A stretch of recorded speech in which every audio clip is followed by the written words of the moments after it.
نہیں. اگر نسبت کوئی چیز نہیں ہے, نسبت کو نکالو تو رہے گا کیا؟ رسول اللہ صلی اللہ علیہ وسلم فرماتے ہیں اگر رحمان کی اللہ محبوب کو فرض کرنی اگر ہوتی رحمان کی اولاد تو میں پہلے عبادت کرتا. آپ سے پوچھتا ہوں حضور نے یہ کیوں کہا اگر ہوتی تو میں کرتا, پہل میں کرتا. کیوں نہیں سمجھے؟ اس لیے کہ وہ خدا کا ہے. کس کا ہے؟ خدا کی طرف منسوب ہے, تو ہم اسے نہیں دیکھیں گے, ہم اس سے خدا کو دیکھیں گے. یہ ہے سنیت, یہ اہل سنت و جماعت کا پاکیزہ مذہب, پاکیزہ سوچ جو قرآن و حدیث سے ہے. کہتے ہو تم دیکھتے ہو یہ ان کا ہے. ہم نے کہا تم نے قرآن ہی نہیں پڑھا. رسول اللہ فرماتے ہیں میں عبادت کرتا. کیوں؟ رب کا ہے. کس کا ہے؟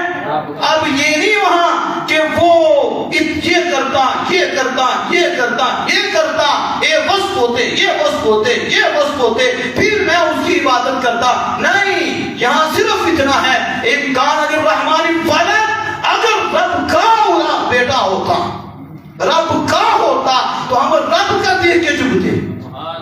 کس کا؟ ابھی بھی سمجھے مزاج اہل سنت کو, یہ قرآن کا مزاج ہے. ہاں مجھے بتاؤ, یہ میں نے نسبت کی بات کی, یاد اپنے پاس ہمیشہ کے لیے رکھ لو. کہتے ہیں سنی قصے سناتے ہیں. ہم نے کہا قصہ نہیں, یہ قرآن کا حصہ ہے. قل ان کان للرحمن ولد